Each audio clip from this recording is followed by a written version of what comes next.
welcome back to League of Legends NECC Week 4. For anyone who's getting confused, CLOL normally takes place on Saturdays, NECC normally takes place on Wednesdays, and sometimes one of them gets moved. So this is our Wednesday game moved to Friday, and our Wednesday caster could not make it to Friday, so here I am. Just a quick rundown for a minute of, basically how things work. I have a 3-minute delay to the game. You guys have a 3-minute delay. Good morning, comrades. My job is to observe, to streamline chat here. I will most likely not respond to it for at least 3 minutes, maybe longer, depending on when I just check it. That's not a good thing, obviously, if there's like a technical problem or something, but that's why. Next up, I am in the Trine University Esports Arena. We only have the one, so if you can hear things coming from behind me or otherwise around me, don't worry about it too much. Things you might hear include other teams having practices, or the League of Legends team shouting loud enough that it gets picked on the mic. Again, when we hear that, there will be 3 minutes before we know what that is. Or before I even know what that is, so it's not like I can just commentate and tell you.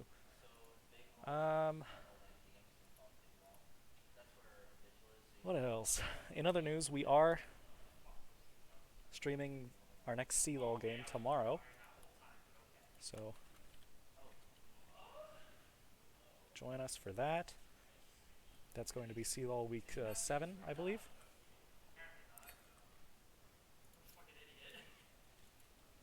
Right. Here we're getting the Spectator client for the draft. If you don't remember how that works, we use a draft tool to plan out the draft beforehand, because it gives the teams more time to strategize and allows them total flexibility in pick order. So, and that tiger icon in the bottom left is our new mascot. Or not new mascot, just new logo. I can't really take that off the screen, but I can move it to somewhere it'll be less distracting for now. Or I will just grab that instead. Very cool. Okay. And then, last thing. Everything's a little broken right now because we had a big ice storm here in Angola, Indiana, just this week. The power went out from Wednesday evening to like the afternoon of Thursday. So if anything doesn't work properly, that's probably why. I'll try to fix things as we go along, but I haven't exactly had a chance to test this stuff just yet. So, yeah.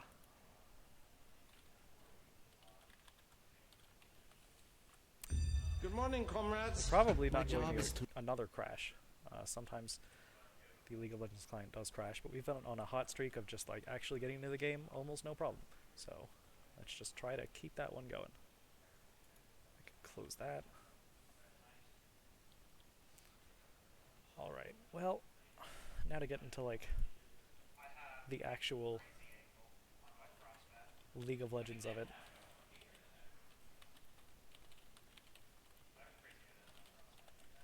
As we can see in the draft tool, we have...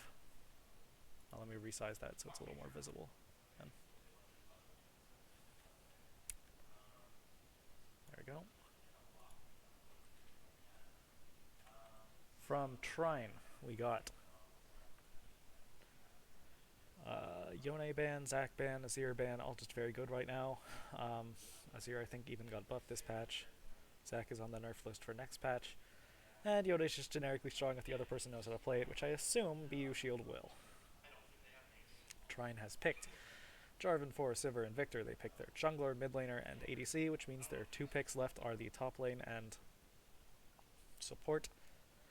And they banned 2 more mid laners, and if we look at BU Shield, they picked their jungler, ADC, and top laner, which means they have their mid laner and the support list left to pick, so of course it makes sense that Trine would ban 2 more mid laners in Akali and Echo. BU Shield side, they banned Wukong, Maokai, and Caitlyn. Those are all comfort picks for Trine players. The Jax and Olaf are targeted at Trine's top lane. Neither team seems to care too much about the support, and BU Shield picks their jungler. Oh, not jungler. That is a mid lane Diana, I guess. That's a little bit of an interesting one. I don't know that I've seen that very often. But on the other hand, she's always just kind of generically good. She uses tank items in addition to her base damage to just like assassinate people while not dying. That's just valuable. Try and pick Kled for the top lane, followed by their support in a minute here. Let me try to center that logo some more. Yeah. There should be good. Sorry that I'm kind of sprinting through this, but, you know, we're already behind, and the game has not even started yet. We get the Rel pick for Trine support. That's interesting. Rel you don't see very often, because she's not, like, bad, but there's always just better things to be doing. I know Trine's support player does enjoy playing Rel, so it's not totally a surprise. It's just not, like, a common thing to see. And we get PU Shield picking up the Rakan to go alongside the Xayah. Alright, well, as far as I know, Rakan is also just not good right now. He is in line to be changed, actually, I think. Just because nobody ever seems to pick him. So this is going to be an interesting matchup that you won't see anywhere else. This is a Trine University NECC original. If we go back to the client, Binston Birchall says BU Shield is ready. And Trine, I'm assuming, will be ready here in a moment as well.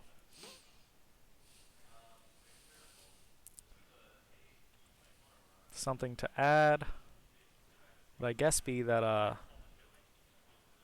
non-Trine schools don't seem to care what their players' usernames are, which is why we have such a wide variety of names facing off against Trine.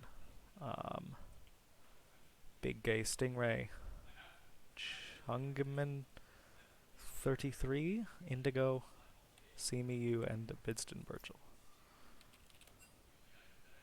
We're just getting confirmation that I'm ready, and I in fact am. And they are ready, so they're starting it. Okay. One last thing. If you look at ranks, you can kind of predict how games will go. Sometimes. And I did see that BU Shield has a master player in the bottom lane. So I would be surprised if we didn't see whoever carries the game coming out of the bottom lane. Probably most of the best 2 out of 3 is going to be based around which team plays around their bottom lane better, because that's usually Trine's MO anyway. And if they have a master player, his team would have to be a little dumb to not just like play for him. So just a reminder, they redo the same picks in any order they want, just so long as they end up with the same 5 champions, because the draft tool we just spent like 10 minutes looking at is actually just a prelude to the actual draft, which means we have a long time to talk about picks and bans and strategies and all that sort of stuff. I will say, as far as matchup knowledge goes, like I said, in the bottom lane we've seen 2 picks that I haven't seen in a long time. In the jungle, I don't really respect Shyvana as like a real pick in herself, because most of the time you just play it and try to like blow people up with your Dragon Breath ability, which is not exactly a competitively viable strategy, at least to my knowledge. And then in the top lane, matchup knowledge is all just fake. It all really comes down to which player is better, because I've never seen like a matchup actually play out like it's supposed to, unless both players involved are challenger. It's usually just like one person gets stomped and the other one it just does the stomping. I promise. So no surprises. Every champion's going exactly where I predicted them to go. That's refreshing. For the last couple of weeks we've been seeing a lot of champions that could just kind of go anywhere and are decided at the last minute to end up going somewhere weird. Whereas instead we're just having completely normal draft phase.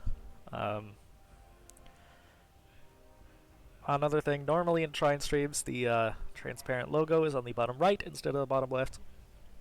I move it because one time we had a guy or girl in chat that asked me to move it away from the minimap, so that is what I am just used to doing. I do move it back at the end of every stream though, and if other people don't notice, then they likely would just leave it on the right. So that's a difference you might notice. Alright, one last thing is after this draft phase is complete, we will have 3 minutes of waiting for the spectator delay, at which point the game will attempt to load.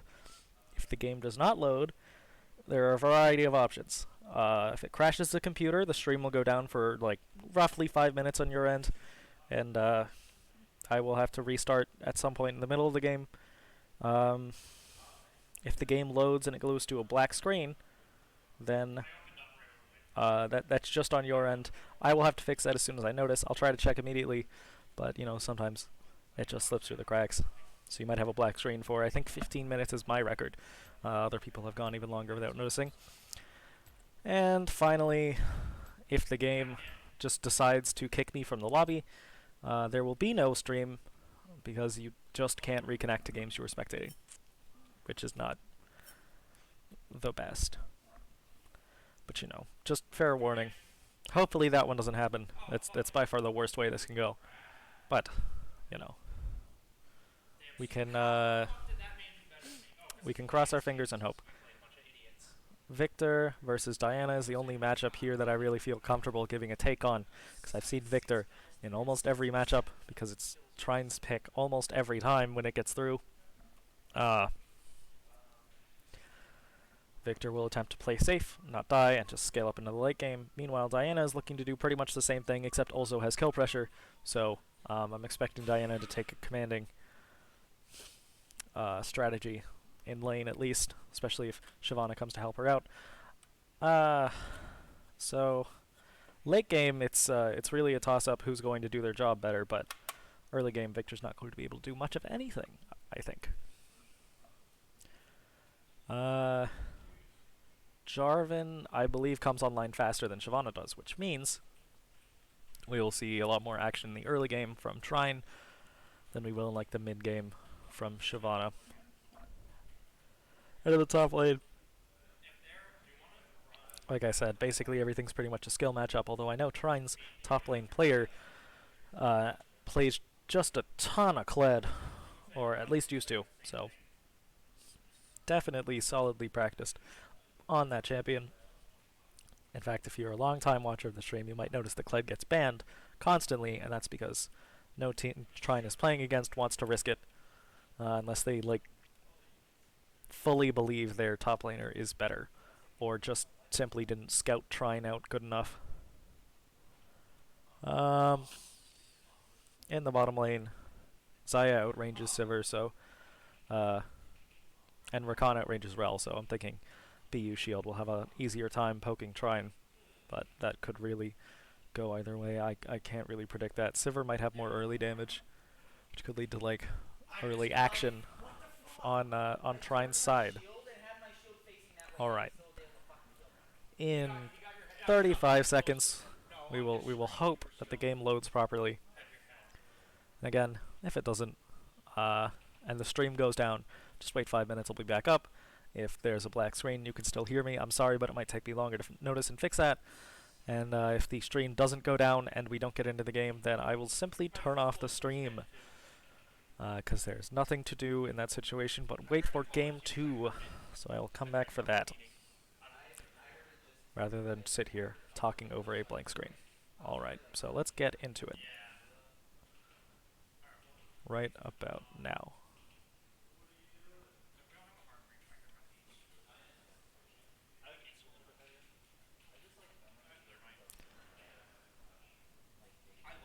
Well, it looks like I'm getting into the game at least. So, that's a plus.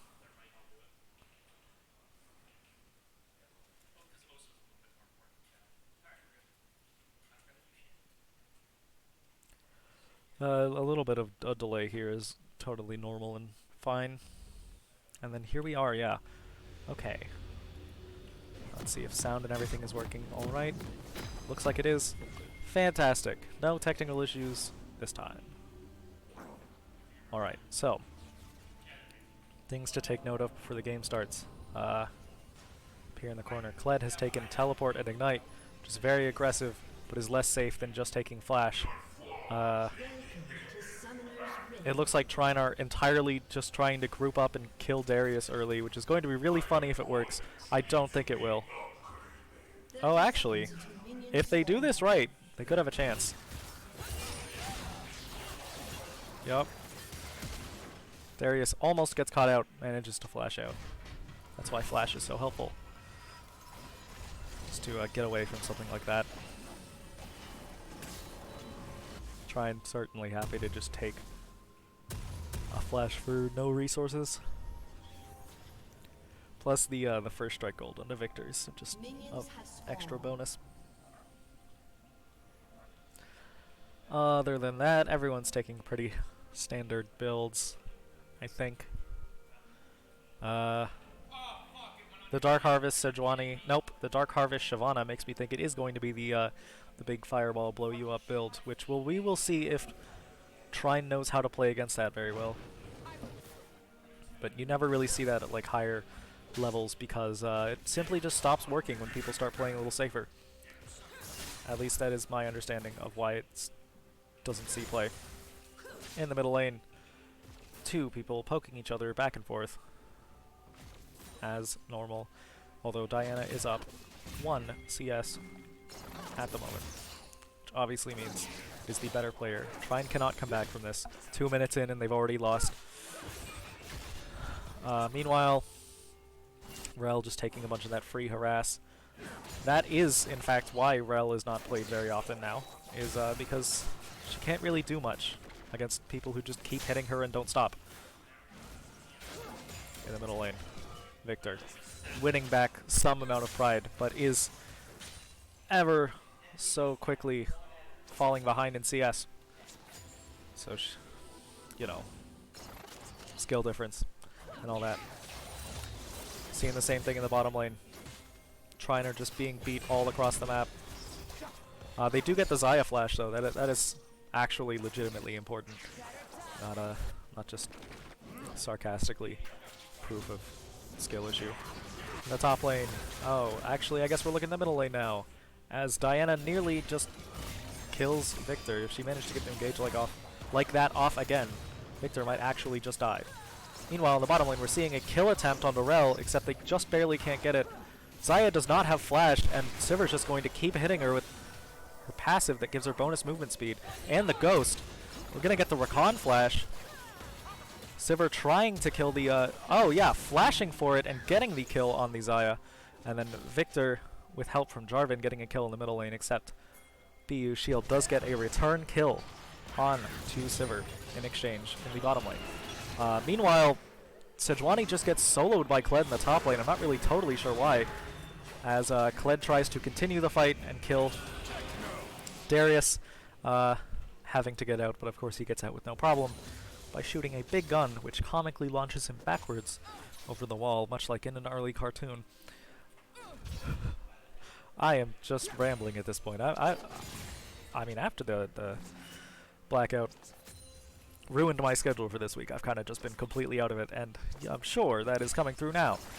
Rel trying to play up enough to convince Rakan to try to go in, because Jarvan is, of course, waiting in the wings. Get it? Bird joke. Actually, Jarvan's going to catch Sejuani, who is coming down to gank the Rel. Meanwhile, Rel just tries to turn it onto Rakan, and Xayah getting a big knock-up into a big stun. That's going to be 2 more kills for Trine, making the total score 5-1 at 4 minutes into the game, giving Trine a 1,500 gold lead in not that much time. Plus, they're going to get a bunch of damage on the tower, leading up to at least 1 tower plate. Shyvana is coming back in order to stop them from getting even more free advantage. Truly riveting stuff here. You know, League of Legends at the highest level, if you've ever watched Worlds or actual pro play, ends up being very boring a lot of the time, especially in the early game, because you know, when no one makes mistakes, nobody dies, and when nobody dies, you don't get big plays that make you raise your voice, shout while casting over it. So it's very good that you know, nobody in this stream is exactly at a professional level, because I'm sure I'd run out of things to say very quickly. When I run out of things to say, I just start saying things that don't make sense. Right. Tangent aside, in the top lane, we are having Kled attempt to trade with Darius. Neither of them have ults yet, and Kled, it looks like, is going to get off his horse real quick. He might die here, actually. Yeah, that is going to be a kill for Darius. It's always hard to call how these top lane fights are going to go, because I'm always expecting one of them to just, like, turn and run, and for that person to just get out fine. But sometimes, of course, players stay in a little too long. That is that, not pro player difference. Meanwhile, in the bottom lane, Sivir just going to right-click on Xayah until she stops moving, which does seem to be Trine's strategy thus far in the bottom lane. It is working out very well for them, obviously, as they are 2 kills to none. Actually, Xayah and Rakan together have 3 deaths, so I guess the 3rd kill went to the Jarvan at one point. Meanwhile, Diana takes a 2nd tower plate for free. She doesn't know that Jarvan's going to be there. He doesn't have ult, and he uses the flag just to get close to her, which means he can't really engage on that. So she gets to walk away with her life. Meanwhile, Trine continuing to trade heavily in the bottom lane and try to push an advantage as much as they have. And Darius going for a repeat kill on the Kled, but now he has enough sense to just walk away.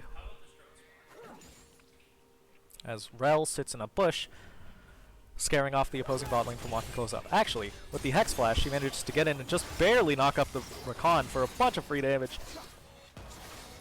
But now she's a little too out of position and takes some damage in return. Although, of course, neither team will die.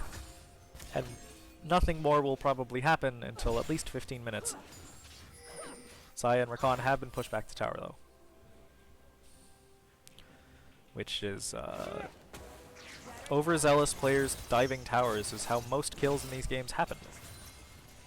That will be interesting to see if that happens. Meanwhile, Diana is coming down to go deal with bottom lane, except she gets randomly caught by the Jarvan, who does have ult now. She can't get out.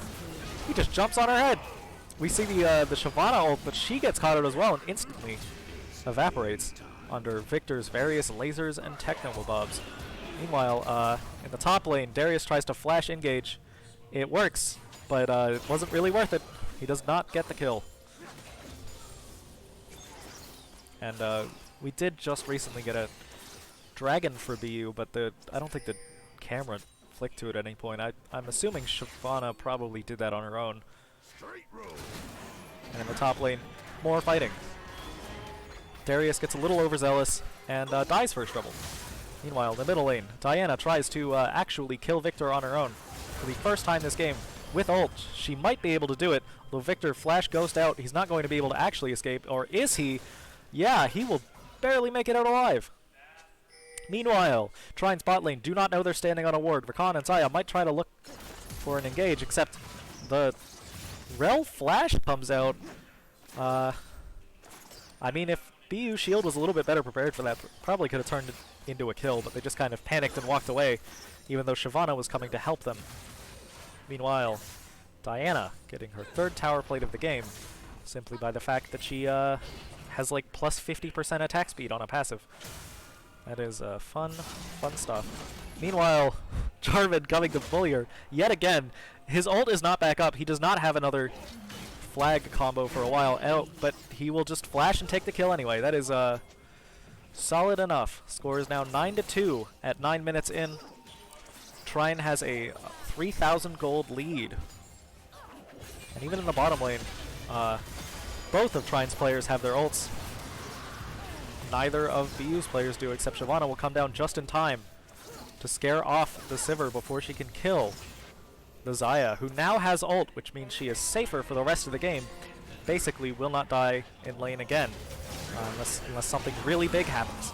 Meanwhile, Darius is caught out and killed again in the top lane by a very well played Kled ult, followed up on by a Jarvan ult. That's a lot of resources to commit to one person, but he did try to ghost to get out of there, so I understand why they did it. The score is 10-3, precisely at 10 minutes. And Trine is in a commanding position this early, which is unexpected. I mean, honestly. I think my pre-game analysis was mostly just that Diana was going to roll Victor in the early game, and meanwhile, she's just getting bullied by the Jarvan.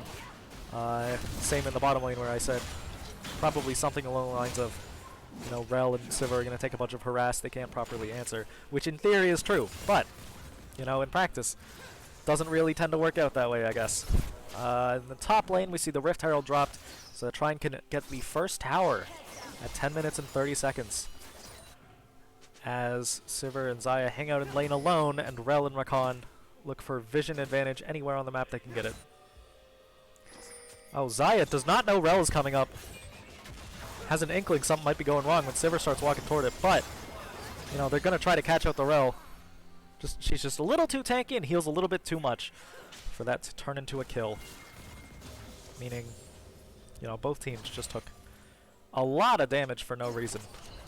I think it's really going to come down to the next jungler to get here. Shyvana and J4, or Shyvana and Jarvan are both forming up around the bot lane.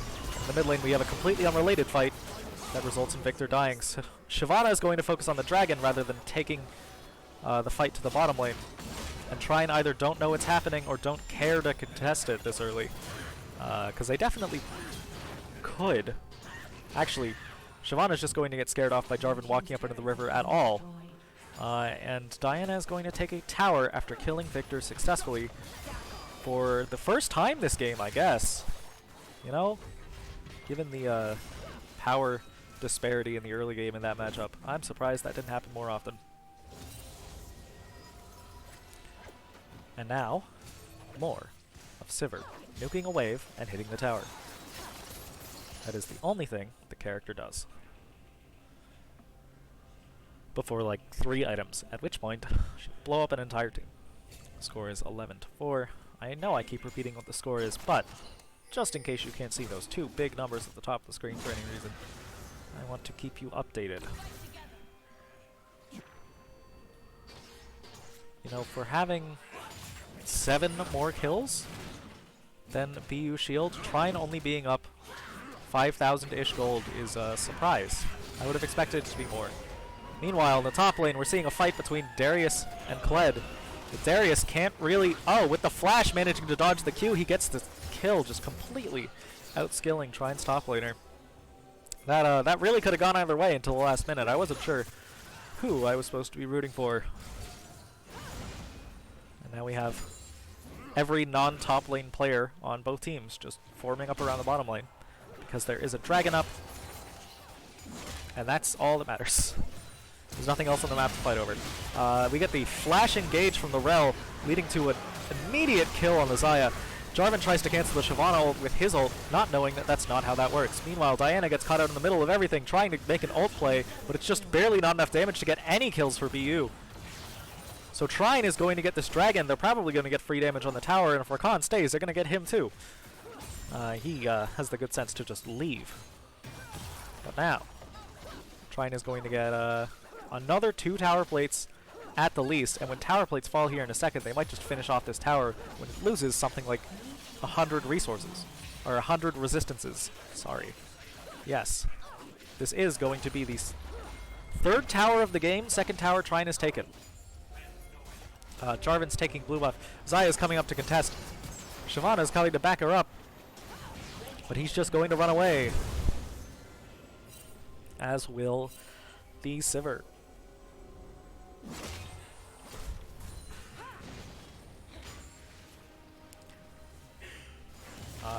Important to note now that BU Shield are behind enough to qualify for objective bounties, which means anytime they take a tower, a dragon, or Rift Herald, or, you know, Baron when that spawns, if they don't manage to catch up this lead before then, they will get a bunch of bonus gold, and as we saw there, Diana just stealing the Scuttle Crab.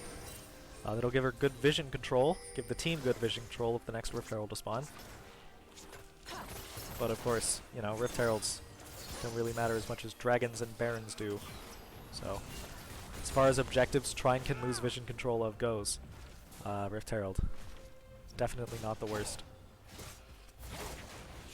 Or rather, I guess it is the worst. 'Cause, they simply do not care. It's the worst for BU Shield, I'd say. Meanwhile, Sivir hitting those minions, getting the gold. Both teams have sent their mid laners bot, their top laners top, and their bot laners mid in order to transition to the next phase of the game. Laning phase is officially over. Xayah is just being caught out. I didn't even... It was not showing us what happened there. Shyvana misses her only ability and will die for her trouble. Meanwhile, Xayah and Rakan only barely escape with their lives, which means Trine is likely to get yet another tower. And could have gotten a kill if Xayah and Rakan were a little bit less vigilant. Meanwhile, Jarvan's coming up. He's looking for it, I know. He's just ready to go for it at a moment's notice.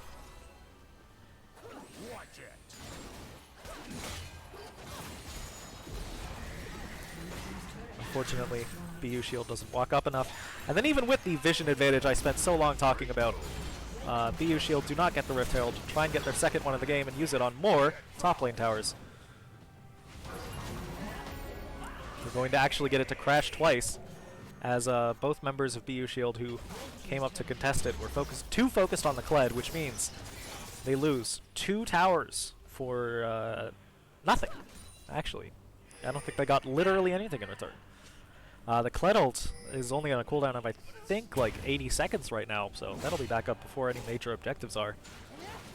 Oh, speaking of, there's a hotkey I'm supposed to hit. Objective timers, yeah.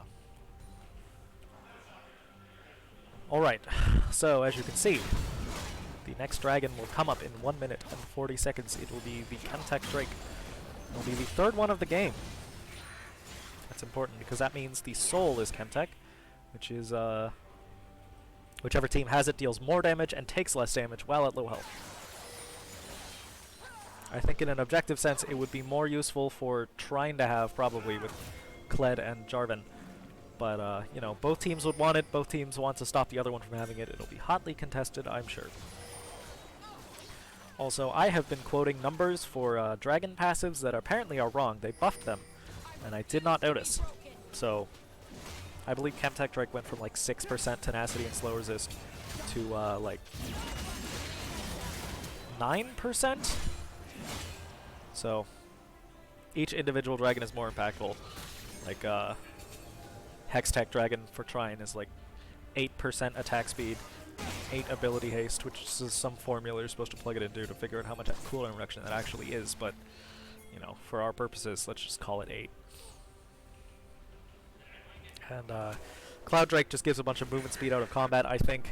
I don't know, they've reworked that one like 4 times, and I honestly couldn't tell you what the most recent version is. I can just tell you that I think the number on it is like 5% of whatever it gives. That even might be the old number. It might be like 7 or 8 of number. What's it really matter? BU Shield are obviously not using it successfully. Meanwhile, speaking of that, Xayah just randomly getting caught out by a Kled ult that I think was just meant to run away from Darius. So that's fun stuff. Just dying out of nowhere for no reason. Remember, that is the according to ranks, the best player on BU Shield's team, which means they are definitely at a disadvantage for this fight. Although Darius will be able to shut down 2 people using the reset on the dunk, except now Trine are just mopping the floor with them. They have no more resources to spend. That's going to be a quadra kill for Trine's best player. And only Xayah is up to even defend this tower. I mean, Trine could just go for that dragon if they wanted, but, you know, clearly they think just getting this tower is more important for one reason or another. Or they think they can't take dragon without Jarvan. That could also be a possible. Meanwhile, Xayah getting caught out by just the nastiest rail play I have ever seen. I forgot that character could do that. And Rel gets executed in response. That's not even bonus gold to BU Shield. It's very rough for them. Victor stepped up a little bit too far to try to pressure a tower and got caught out, except it's actually a bait. Sivir is there. Except that's actually a bait. Darius and Shyvana are there, except that's actually a bait because Jarvan and Kled are there, and this fight is just going to keep getting crazier. I can't tell what's actually happening anymore. Meanwhile, BU Shield know they can't defend that dragon, so try and get it anyway. In addition to that nasty kill in the middle lane and the bunch of free tower damage they already got. So BU Shield really having a rough time right now. I'm going to look up these ranks after the game because I got to be totally honest, that Xayah does not strike me as a master player. It could be they are just having a bad game, but on the other hand, the client has been known to just lie to you about things like this. Like I remember one season, it would give you like TFT ranks. That is an entirely different game. It does not matter for anything using a Riot tournament code. Not sure why that's even an option. So we will check on that after this game, in between rounds 1 and 2, when we have our designated like 5-minute downtime as both teams take bathroom breaks. Alright, as you can see, both teams are just kind of regrouping, waiting for the next big fight. There's nothing super important to fight over at the moment. At this stage of the game, Baron is more something you take when you win a fight than something you start a fight over. This vision control might lead to a fight, which then could lead to Baron, actually. But, you know. For what it's worth, BU Shield are currently advantaged in the top lane. They do not have...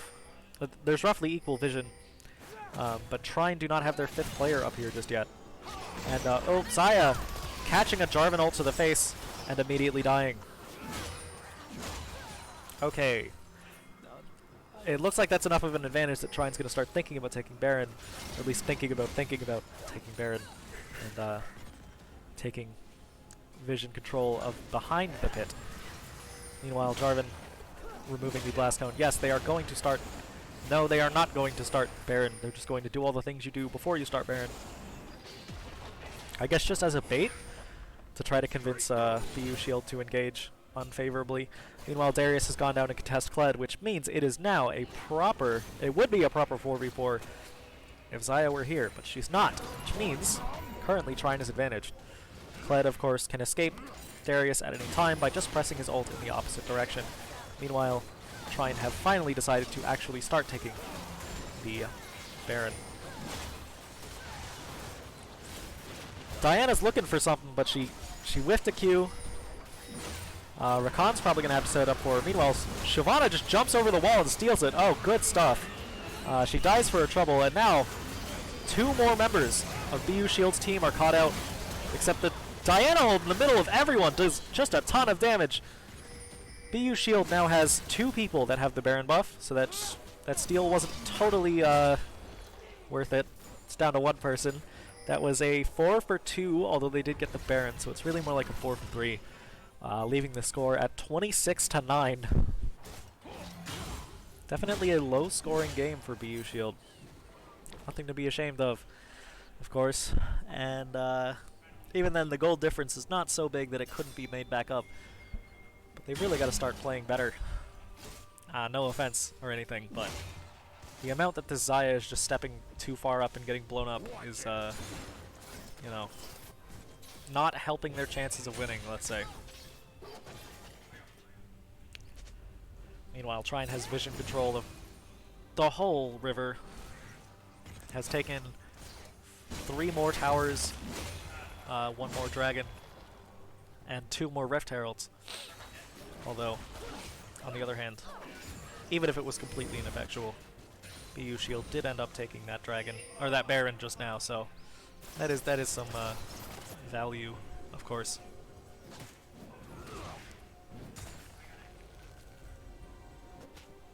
Now, here's one thing that's a problem for just like the data side of things, is that I can't actually...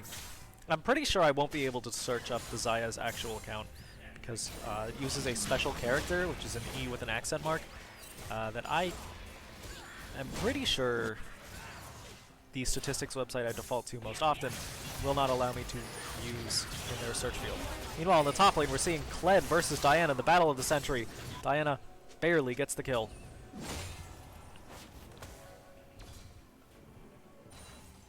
That is just too bad. And in the mid lane, we have Jarvan just walking out. That was almost going to be a fight. Dragon will be up soon. Oh, 8 seconds. Trine our player down. Almost certain that BU Shield are going to look for this dragon here.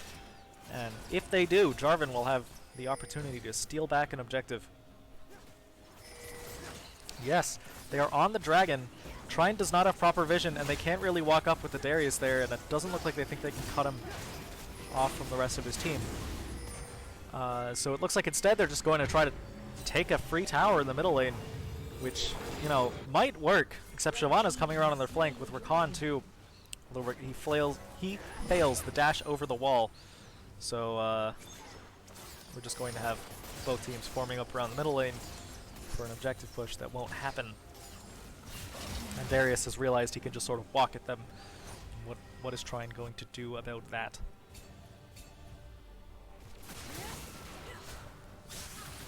So Kled at this point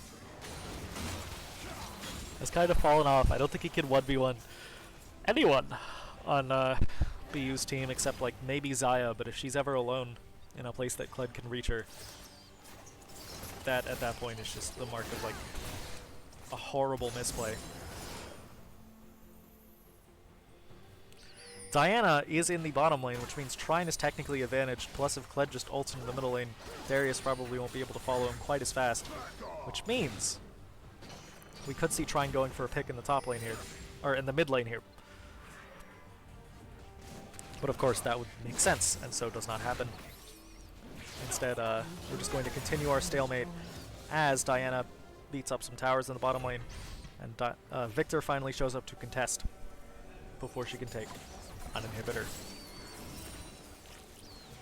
Trine are trying to get out, but you know, BU's stopping them, something they might regret, because they would have just left that red buff there. Oh, actually, we're just going to see the Rel flash ult in, and then the Jarvan ult, which catches out just Rakan. Darius is ghosting, but so is Sivir. With her ult, she manages to catch up anyway. And then Xayah just takes a bear trap on a rope to the face, leaving BU 3 players down after an incredibly fast fight. And then actually we're going to have Diana looking to clean up and win back some advantage here by just absolutely beating the snot out of Trine's bot lane, who were not prepared for something like that to happen to them. That is, of course, the power of Diana. She can just kind of blow up multiple people at once. No cooldowns necessary. And as we see, there are no objectives, so Trine just kind of farm and go back to base. And actually just take vision control of the jungle again. And both teams end up resetting mostly peacefully in order to prepare for the next fight. Now a reminder, it is 29-12 for Trine. These fights should not be anywhere near as close as they are, except Kled seems kind of allergic to being useful. That's how I would describe this. And Diana can sort of just 1v5 in the right circumstances. So I would be surprised if we don't see a Diana ban next game. She's definitely very powerful. Meanwhile, Jarvan baiting and engage on the Rakan to try to see who will jump on him and how. But both teams just kind of walk away from that. Baron buff is up, and it's late enough that that would be like a real thing to start a fight over. So we might see that just soon, as Kled just absolutely dies to Diana in less than a second. And the rest of Trine's team look for something to do about that in response, and just can't seem to find anything. I heard the client noise, which means this game ends in less than 3 minutes. Place your bets now on which way it goes. I could see either way, honestly. If BU Shield win a fight and start pushing bot lane, oh, actually, I think it might happen right now, and it's going to be Trine winning a fight, taking down 2 people before they can react, 4 people before they can react. Despite the fact that Kled's not there, I guess they just don't need him.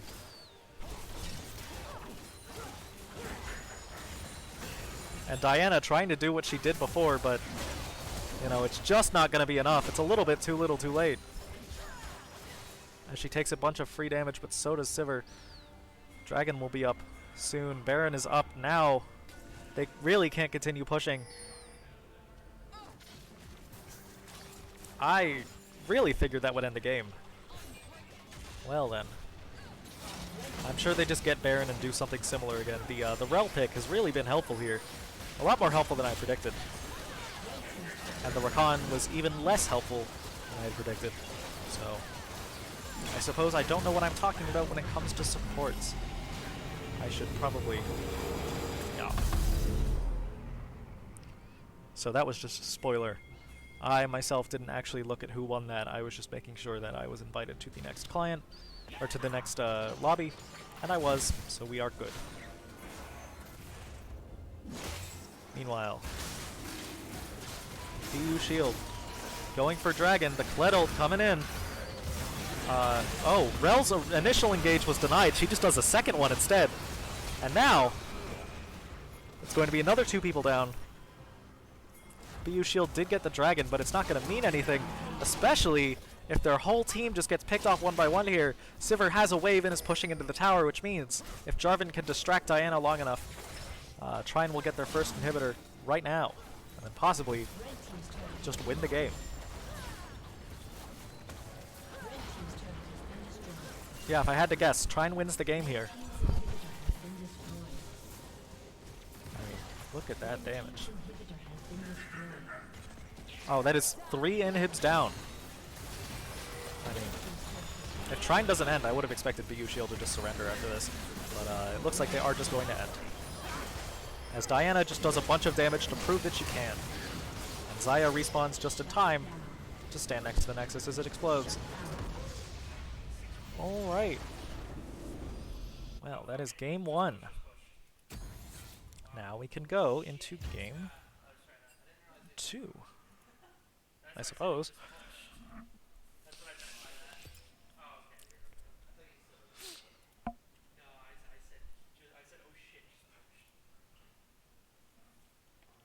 Well, I'm going to send a message in a chat that no one's going to see in order to make them feel bad once they get out of this game. Oh yes, so the Kled player has just walked up, and I assume is going to punch me in the face because he overheard what I was saying about him during the game. Oh. He did not hear anything and would like me to enlighten him. Well, basically, I was saying that you seemed allergic to being useful, I think is the words that I used. We had a bunch of 1v1s that just didn't work out. What was the thought process? This is an interview now. Well, I got a lead, and I'm like, okay. The game plan going into the game was take short trade, chunk him out, and kill him eventually. That worked twice. And then I thought, oh, I have a lead. I'm going to run at him and take a 1v1 for 30 seconds. And Darius is like, oh, thank you.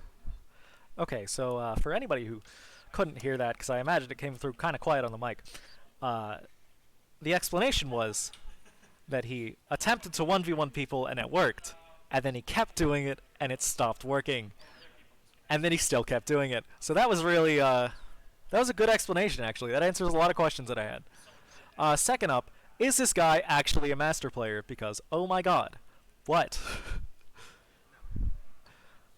We think no. I'm going to check OPGG. Not a sponsor. They are just the premier. I mean, I was just remembering that time it started like showing TFT ranks in lobbies. So everybody thought Ren was Diamond. And like, no.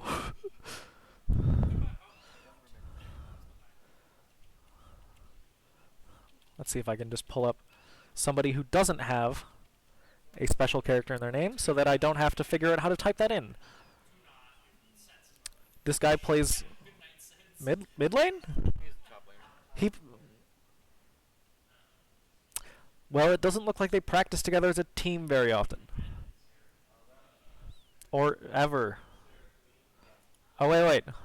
Here are some people. This is another one of the guys. Wait. What was his rank? Alright, Big Gay Stingray is gold 3 right now. Binston Birchall is silver 2 right now, and also does not seem to practice with the team. This is their support? Yes. Why do none of them ever play the roles that they play in tournaments? Have the right role, except mid lane. That's some nonsense. Well,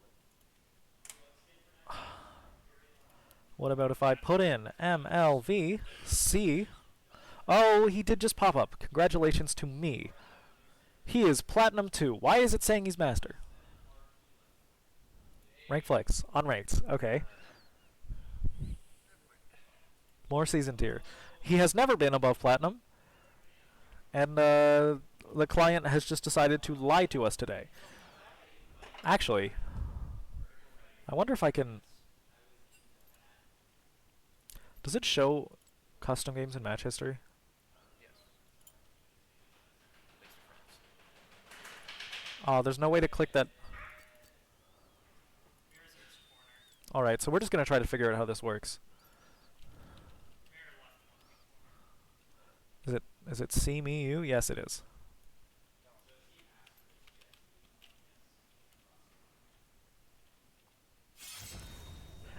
Yes. Okay, he is master in TFT. That is very interesting. I will share our findings with the CLED player shortly.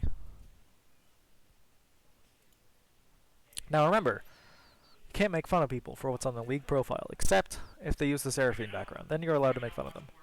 If we go back to party, and I'll send that message off real quick.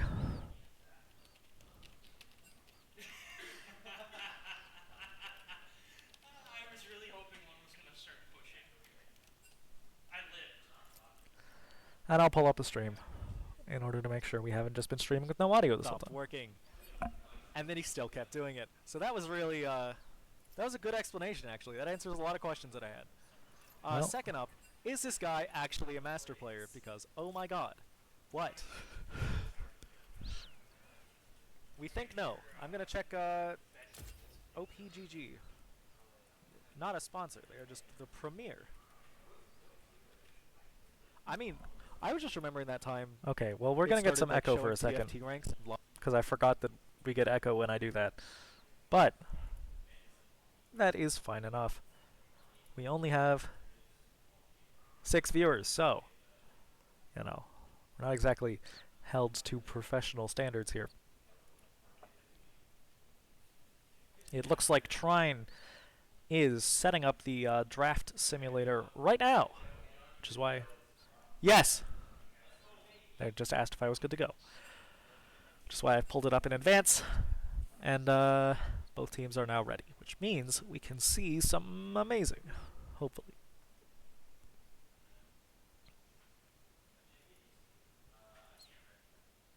I can think of no better way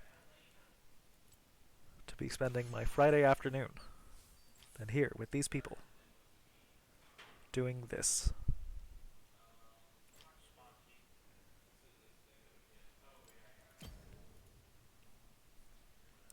BU Shield ban Wukong, same as last game.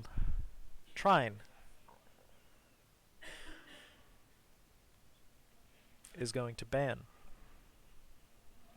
a champion in 12 seconds or less. That is Zach, same as last game. BU Shield, same as last game. Okay, well, it looks like neither team is going to respond to the strategies of the other team. Except we're going to get a random Sejuani ban. I don't think that was in last game. And it also wasn't picked last game, so that is kind of weird. We're banning the Caitlyn. I think BU Shield banned that last game, so that's weird. That's just some weird stuff. I guess neither team wants the other one playing it.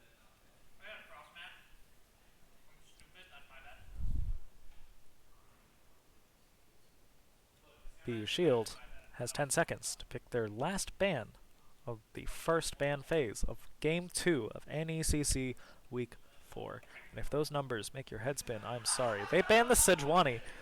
That is really weird. I think BU Shield kind of forgot Sejuani was a champion, and then Trine hovered it and scared them. And now Trine is going to ban... I think they were talking about banning Echo in order to completely lock out one of the junglers from playing the game. Instead, they're going to ban Azir again. Totally fair.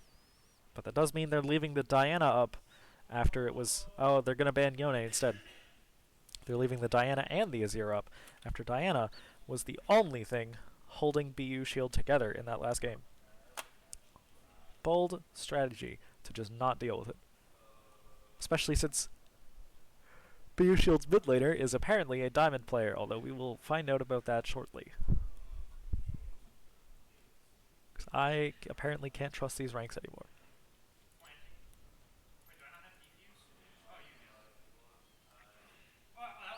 Oh, so you get an eye with a slash through it. You know what? I'm just gonna... How's that work? Does it work?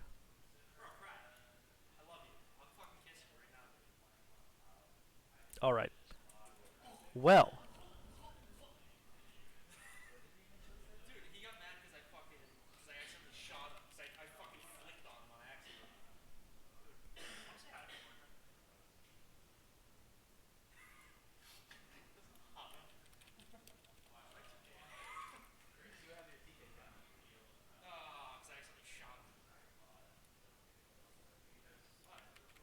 Okay.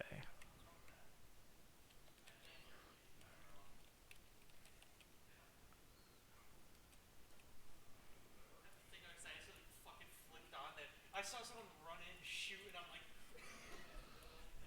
his name tag was like grayed out. It wasn't white, so I was like, oh, that's the fucking wall. You know what I mean? Alright. Well, this account is going to be hard to find because it uses an eye with a line through it. And as I said, I do not know how to properly search for special characters on the OPGG database.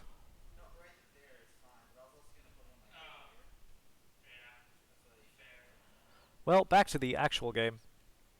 We see the Jarvan pick from BU Shield. They're just taking it away from Trine. Trine goes Sivir exactly like last game, and Vi, who is basically like Jarvan, except a second copy of Jarvan. Fun. Trine knows what worked last game, and they're doing it again. And they're switching the Kled to the Ornn because the Kled cannot be trusted. BU Shield decides to pick the Ezreal and the Lux. Two high-range burst characters. They know Trine's looking for picks, so they're trying to poke them out before that happens. It's anyone's call whether or not that's going to work, considering the relative skill levels of the two teams as displayed in that last game. Then we saw the Darius ban come out from Trine. They don't want to play against it again. The Seraphine ban from BU Shield, that is for the support. And the Mordekaiser ban from Trine, that is for the top lane. Followed by BU Shield's last ban, which will be Victor. They do not want to play against the Victor again. Understandable. Trine hopefully will pick the Diana away here. Otherwise, I don't know what they're thinking. The Lux could be support, at which point the Diana will come in and just run all over them again. There would not be a reason on BU Shield's side to not pick the Diana again, because it just worked so well into a comp that was incredibly similar to this one, except, oh, actually, with the addition of a Nautilus as support tank, they might be a little bit too beefy for even Diana to cut through quickly. Which makes Lux a bad pick too, actually. She only exists as a burst mage, practically. Which means there will be nothing for her to do against Vi or Nautilus. And then mid lane, I'm expecting something like a Galio, even, to just absolutely ruin BU Shield's day. Days. They pick the Set instead. Set into Ornn. I believe Ornn wins that one, but it's hard to say. I mean, again, top lane matchups are mostly just all about skill, so.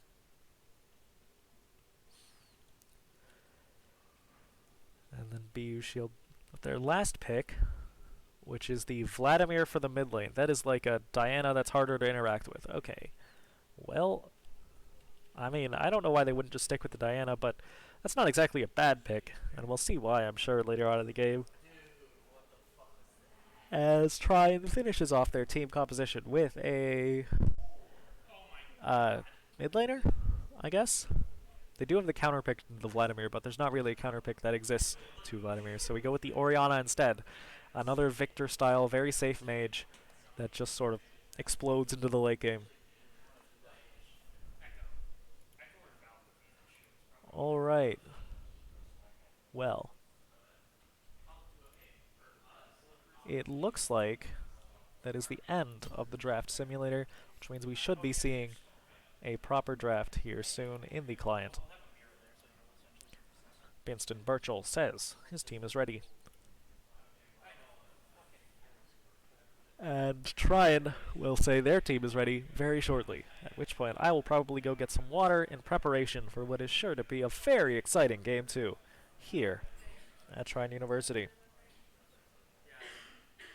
Yes. Trine is now ready. They're going to be redoing the picks again, if you don't know how this works. Same picks, but in any order they want. And followed by 3 minutes of just absolute dead time as we wait for the spectator delay. Followed by the game, and hopefully no crashes, but I can never promise that. And I will be getting water now. So I recommend that you also take this time to do anything you need to do. Water, snack, walk the dog, do the dishes. You might have time to throw a load of laundry in if you're quick. And then we will all return for Game 2. So, right. See you then.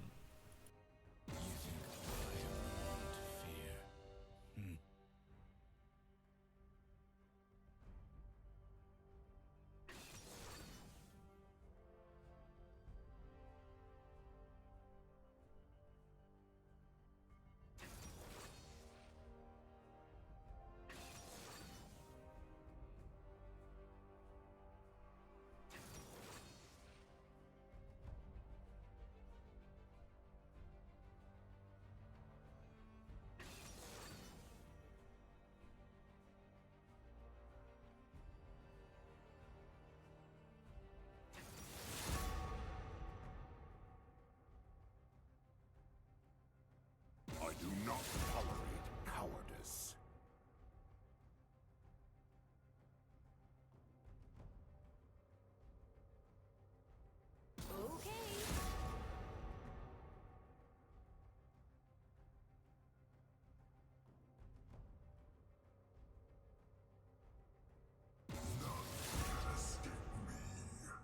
Inferior constructs.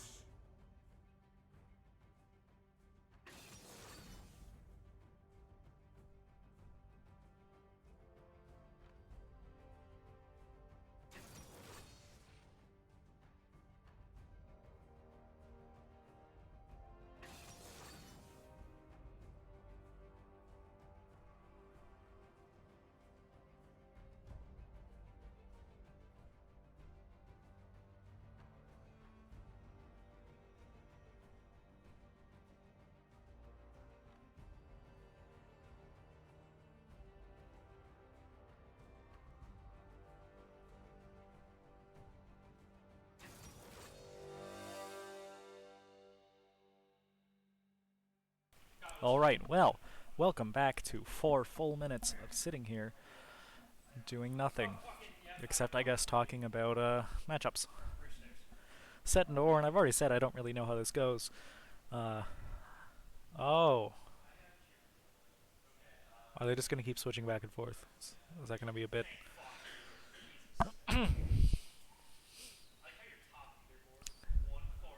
You know, the client can break at any time. It's not very well maintained, so if BU Shield continues to do this, they might end up putting Set somewhere they didn't want him to be. Alright. Well, Set and Orn. I changed my mind, actually. I think in theory Set wins. But, you know, in practice, it's all about who knows how to do what. Jarvan versus Vi, they're basically just the same character, except Vi is a little better, in my experience. Vladimir and Oriana, both of them are just going to sit in lane for approximately 10 minutes, maybe up to 15 minutes, before they just start roaming the map, getting free kills everywhere, because no one can really stop them. And in the bottom lane, we have Ezreal and Lux versus Sivir and Nautilus. Sivir is a good pick into Lux and Ezreal, as they have a lot of spell-based damage. Nautilus's biggest concern here is gonna be getting poked out, but they have to just try to engage on Ezreal and Lux at every possible opportunity to have that not happen. And if they can do that, they will have a very successful laning phase. But, you know, if they don't, that's when we're going to run into problems. Alright. Well, let's see. I've already gone over the Angola blackout.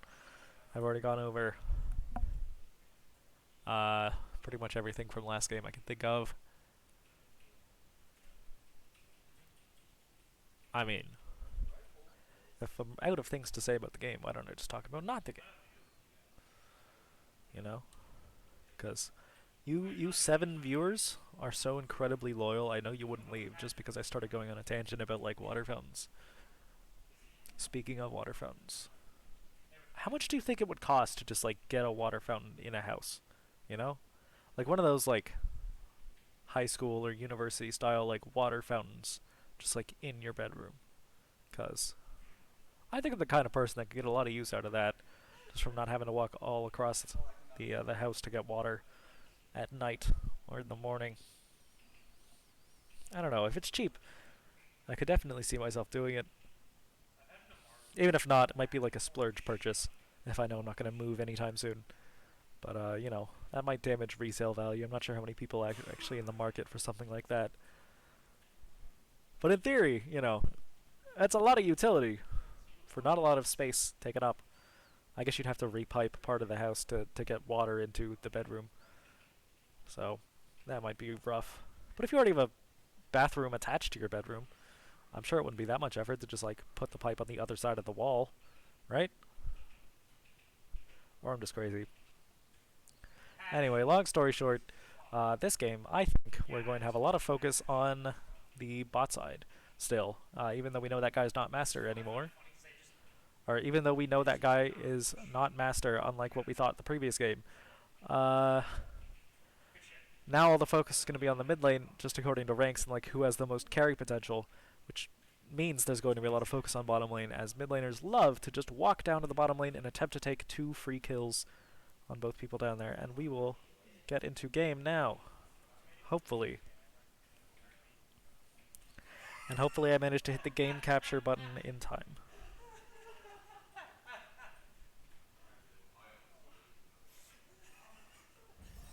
Yes, I am in. Are you all in? Yes, you are. Fantastic. Alright, so both top laners took teleport and flash. That's nothing new.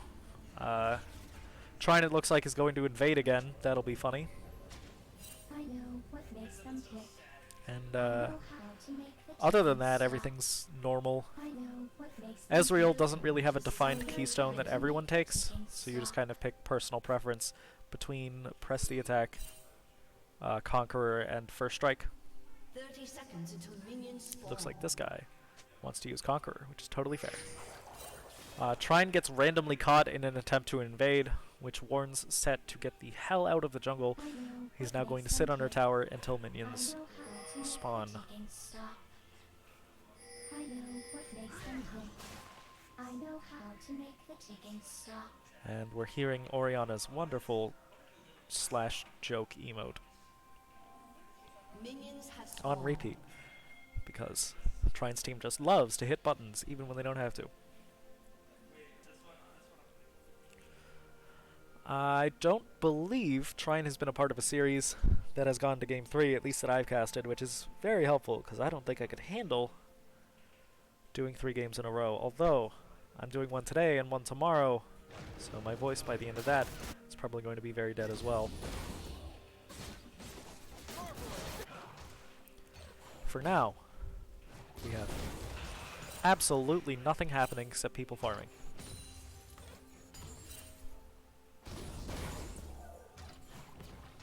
And it looks like, oh, in the bottom lane, yep, we're just seeing like a lot of, they're just walking at Ezreal. They're not even like worrying about playing the game. They're just gonna kind of hit people. Kind of what I described they should do, so I feel very validated. Meanwhile, Set, of course, winning top lane in theory. Also in practice, at least level 1. Although I don't think he is as powerful of a level 2 as Ornn can have.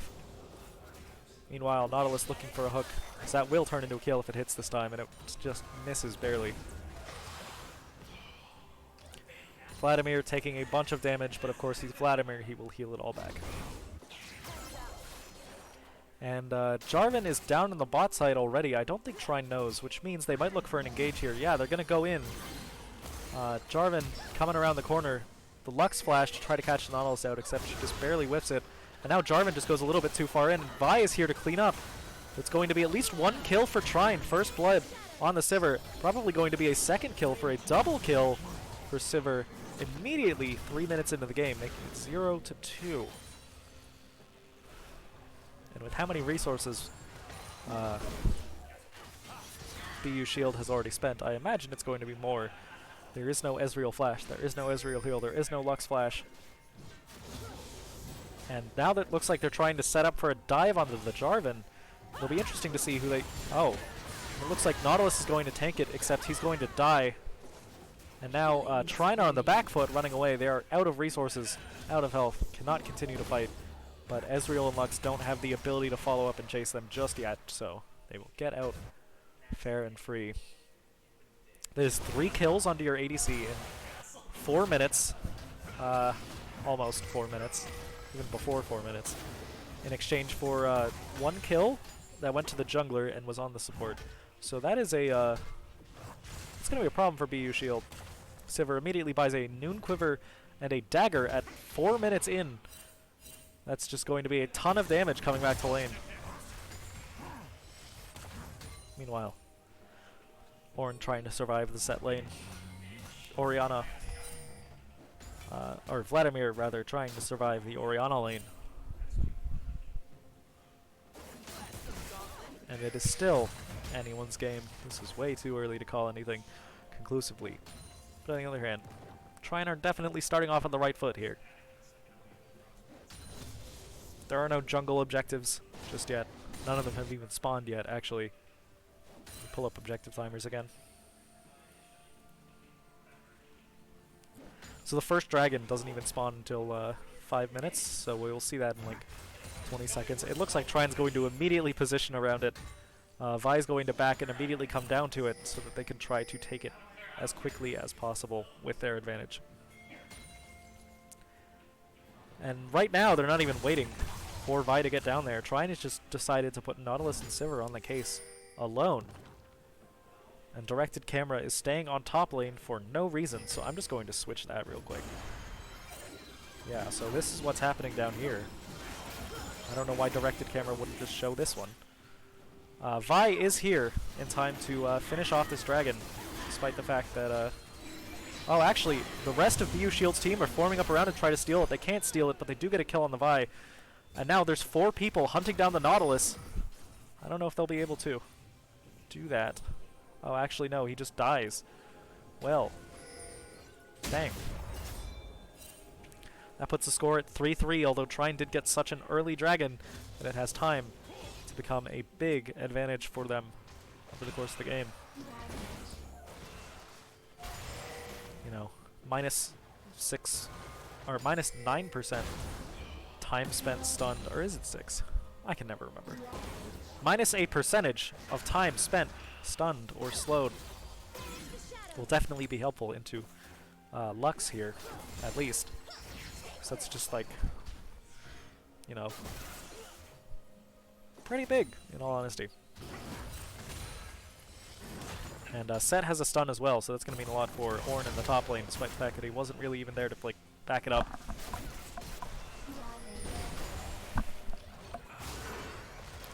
Meanwhile, Orianna ghosting. I think she thinks she can kill Vladimir, except he simply ults her back. He's going to heal just a ton immediately.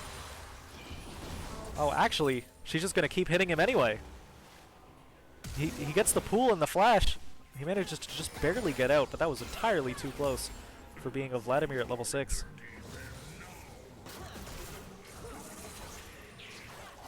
Meanwhile, Nautilus can't land a hook to save his life, and tanks a Lux stun in the face.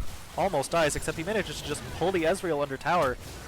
Ezreal tries to flash out, it's not going to be enough. And Sivir on a rampage with a lethal tempo in the Ghost. Lux is trying to get a kill in return on the Nautilus. It does work, but that is another double kill for Trine, putting the score at 4-5, with all 5 of those kills going to Trine's carry. That is... On paper, it's close. In reality, it's getting very, very worrying for any BU Shield fans out there. There's a... Sivir is going to be able to back and get practically a full item, possibly even a full item in boots, or finished boots after this. And that's not where you want to be at 8 minutes, because, you know, 80 carries. One thing about them is that if they get an advantage, and you don't have like a proper tool to shut them down with, they can definitely push that advantage for all it's worth. And on the one hand, Jarvan can definitely do work at shutting down Sivir later on in the game. But on the other hand, you know, it doesn't beat having like a Diana, and then, oh, Vladimir just gets caught out there. Nothing he really could have done. We get the flashes from Trine's team. Plus the Vi ult. I mean, at this point, if Trine decides you're dead, you just die. There's not like a ton you can do.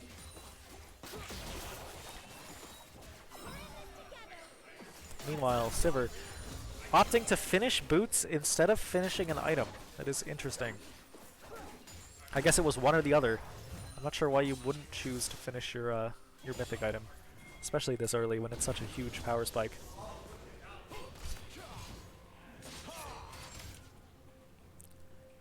And Trine takes Rift Herald too, uncontested after that Vladimir pick. BU Shield knew that they were there, but they couldn't really fight over it. Meanwhile, they try to catch up the Nautilus. Again, just a little bit short. Lux and the Ezreal coming up too to try to guarantee it, but it, you know, too little too late.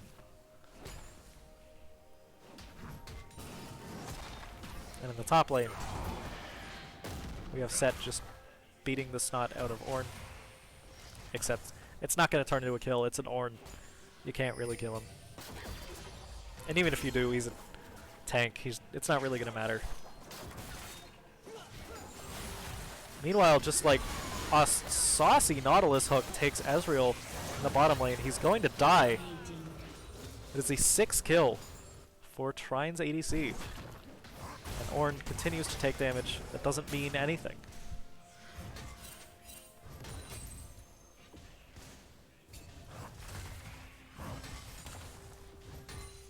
And Ornn farming under tower successfully.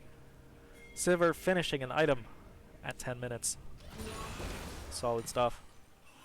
The next time Ezreal and Lux are forced out of lane, whether they die or not, they're probably going to lose a tower. Dragon's going to come up in 5 seconds. And Trine are ready to play around it. BU's looking like they want to defend, but they can't really afford to, not when Sivir is this far ahead.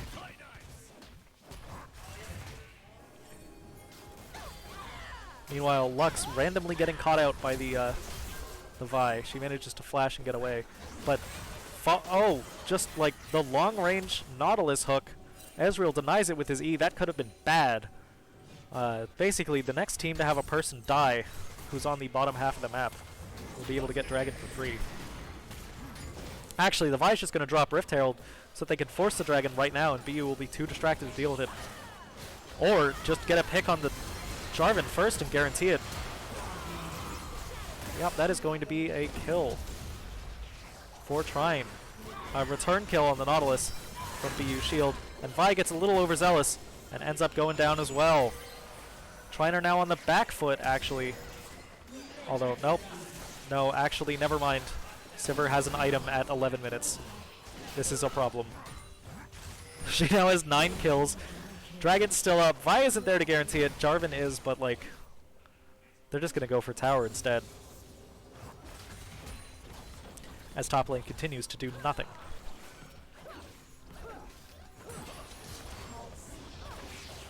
Jarvan looking to defend this tower and taking a quarter of his health and damage in return. As Sivir proves she is still the queen of pushing towers.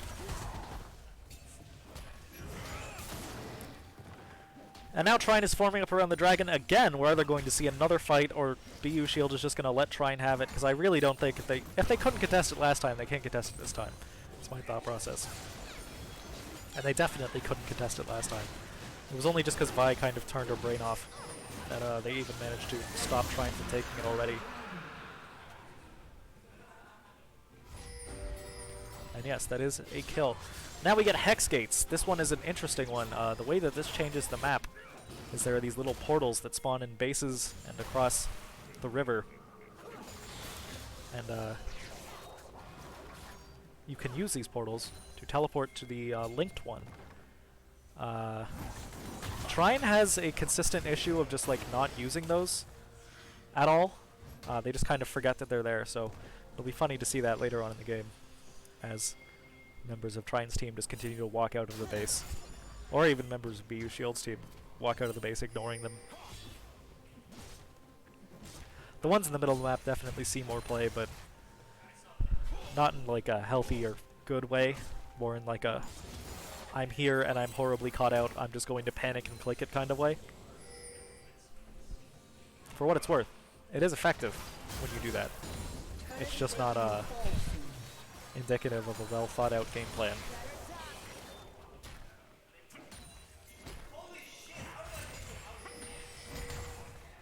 And in the top lane, nothing. Vi is trying to save the Ornn and just barely manages to knock Set out of his W range, saving Ornn's life and getting the kill in exchange as well. I mean, if I were that Set there, I would be mad. I would also have some questions about where my team is, because Jarvan has kind of just been farming this whole game, other than like those ill-fated fights at Dragon. Meanwhile, when Trine had the Jarvan pick, they were really pushing the pressure all over the map constantly. And Vi actually continuing to push pressure by just going and fighting Jarvan in his own jungle, and actually getting the kill. I was kind of expecting him to get out somehow, but, you know, good on him. Score is 6-13. Trine is at a 4,000 gold lead. And it looks like they're just going to be able to take this tower here. Almost, but the Ezreal manages to scare the Sivir off in combination with 2 other members of BU Shield's team. Rift Herald will be up here soon, and it looks like Trine's going to form up around it. Or actually, they're just going to let Vi take it on their own as Sivir and Nautilus attempt to take a tower. Which they will get. Like, at this point, there's no way to stop them. You need 3 people to even scare them off the first time.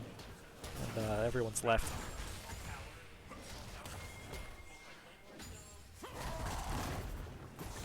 Vi still soloing the Rift Herald, although Sivir and Nautilus are coming up to help. Actually, no, it's just dead. And Ornn in the top lane, about to get some help from, you know, Big Brother, as it were. And the Vial just says no to Set's escape attempt. It's so sad. They're going to use the Rift Herald in the top lane. Only Jarvan's here to contest, and he really can't with 4 people there. They're going to be able to crash this into at least 2 towers. They're going to get at least 1 tower immediately. Ezreal and Lux are backing, it looks like, to try to contest this Rift Herald in the top lane, although, you know, Vladimir definitely isn't.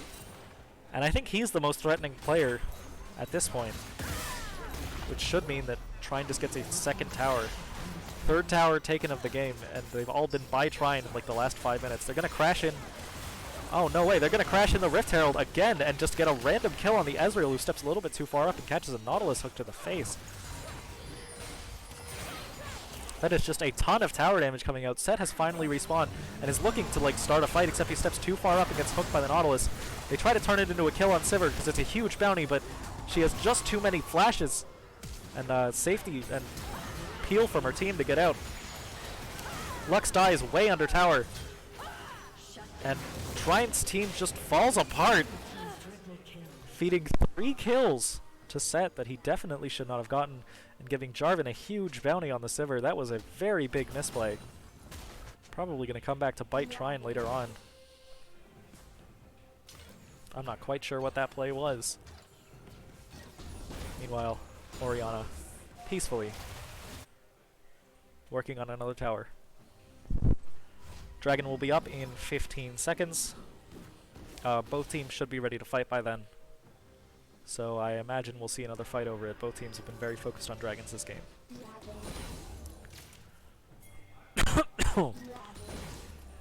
Actually, it looked like Orianna was going to back there to try to prepare for dragon, but she ended up not. She doesn't have any mana, which means she has to back now anyway, so she's not going to be there for a fight. So it looks like Trine is just giving up the dragon, or they don't know Jarvan's on it. Ezreal died in 3 hits there. Fantastic. And Jarvan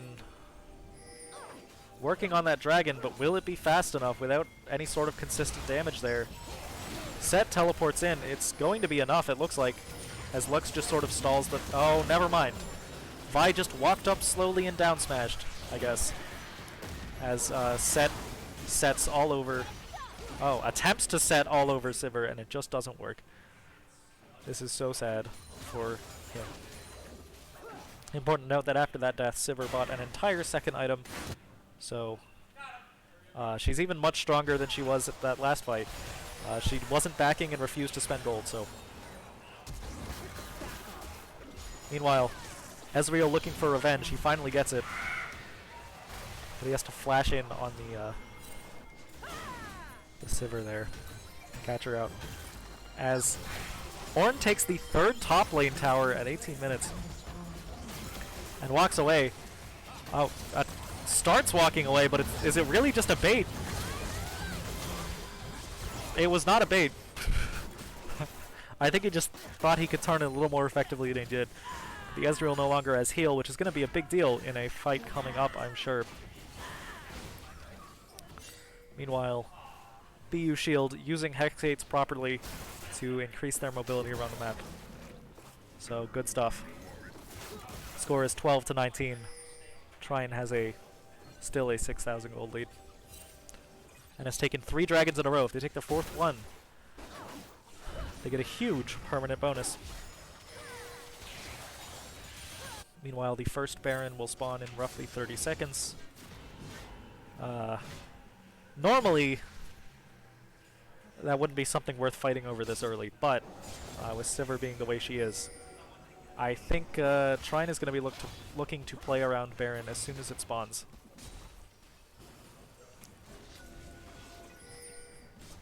BU Shield are trying to retake any sort of vision control in their own jungle, and you know, it's working, but I don't know. It doesn't seem the most pressing right now. Obviously, they're going to want to fight over the Baron. They need vision control to do that, but you know, you run the risk of things like this happening to your Lux. She walks a little too far forward to just try to get one more ward and suddenly takes a vial and can't get out and just dies, leading to Trine taking Baron anyway. Now you have the vision, you know they're there, but what can you do about it? Jarvan is around. He might be angling for a steal. Ezreal's there too. Except Ezreal's actually going to catch an Ornn ult. Set is trying to catch out the Sivir in conjunction with the Jarvan, except both of them are just going to die. They don't have the damage to blow someone up completely. And Ezreal has just been having an entire separate second fight with the Ornn that almost resulted in his death, except he manages to just barely make it out. The Baron reset. Trine will not be able to get it just yet. Or actually, never mind. If Sivir's coming back, that means Trine does think they can get it right now. Of course, they don't really have any good competition, but, you know. You still want to be safe sometimes. Ornn is playing way too far up and gets cut out by the Lux for a random kill in the middle lane. I don't think anyone was expecting. Some of these plays that Trine are making just show me that they don't really respect BU Shield at this point, after how the last game went. And Vladimir starts, you know, succeeding at playing Vladimir by solo killing Orion in the bottom lane. That means he might be reaching a point soon where he's starting to scale up. And if he shows up to team fights, that can definitely turn the game around in BU's favor. So Trine has to be more careful than they have been. Red team's turret has been destroyed.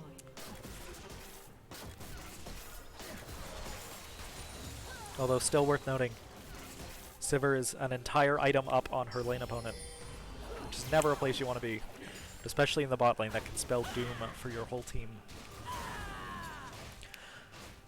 Plus, with the 4th dragon spawning in 40 seconds, if BU can't get their act together right now, they're going to lose Dragon Soul. And Sivir will be able to run people down even better than she already does, because I believe the Hextech one is a slow every time you hit people that even just chains to other targets. So if they hit minions that are near you. Meanwhile, they just get caught out. I don't even know what's happening. I don't know what started this. But just like a random Sivir triple kill, as the dragon is spawning, you don't want to be in this position ever if you're BU. And in the top lane, Set versus Ornn. Tale as old as time. Except Set has to flash out for some reason. Ornn thinks he can kill, but with the Set health regen, is that a possibility? The answer might surprise you. And it is no! Set manages to turn it around. Well, the top lane, we have been seeing some absolute nonsense coming out from Big Gay Stingray over the course of the series. That Trine's top laner, I mean, I would be mad if I was in his position. But ultimately, just like, why does he keep ending up in these situations anyway? He gets solo killed every game. I don't know. We're friends. I feel like I can say that. If I can't, and you're watching this later, sorry. Play better next time? Meanwhile, Vi just getting a kill on the Lux. And the Jarvan stepping too far up and catching an Nautilus hook. And Ezreal actually manages to take down the Sivir. I didn't totally see what happened there, but whew. That means BU might actually have a chance to take a fight here, except they aren't going to. Their entire engage is Jarvan. He's not here. Oh no. If anybody was paying real close attention just there, that was the client noise, which means the game ends in 3 minutes or less. Now, last game, it really could have gone either way. This game, I feel like I should say that to be unbiased, but I think we all know which way this one's going. Score is 16-27. Trine has a 10,000 gold lead and Dragon Soul. And BU Shield have taken exactly 1 tower over the course of this entire game. What's interesting will be how this fight starts, because there is no objective to fight over right now.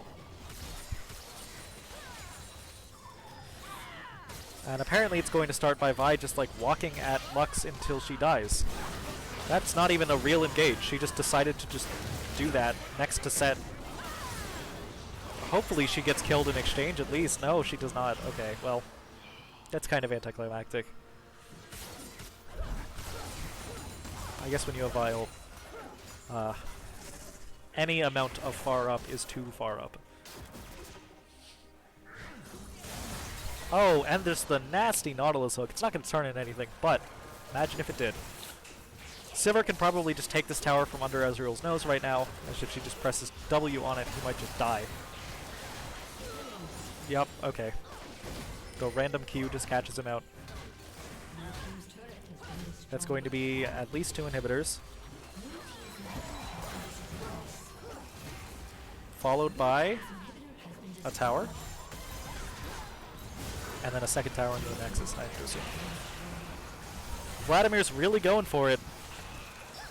But a bunch of Trine's team members just portal out. Ornn is kind of getting caught out, but then again, he's Ornn. He's trying to turn it with like the big ult that knocks up 3 people, instantly blows up the Set, instantly blows up the Jarvan with the Vi ult. And the Lux just can't walk out fast enough. We saw that last time she got caught out. Meanwhile, Orianna's going for something weird, and it's going to work with the Vi to back her up. And Ezreal steps up a little bit too far out of base and catches a big pizza boomerang, leading to an ace for Trine in exchange for no players, and they end the game. Well, definitely a dominant performance from every member of Trine's team except top lane. That's crazy. I'm saying that because he walked up again. That's cool. Right, well, if we look at these scores, we can see that, oh my goodness. Set out damaged every member of both teams except for Sivir. And Ornn is doing things too, I guess. Alright, well. This is, oh. If you couldn't see that, now you can. This was Week 4 NECC, Trine versus BU Shield. It's going to go 2-0 for Trine. Congratulations to the varsity team, all of whom are equally valuable and deserve to be here. Alright, well, just a reminder, I will be casting CLOL tomorrow, I believe, at 4 p.m. So if you want more League of Legends content, come for it then. Either way, that is the end of what we have here today.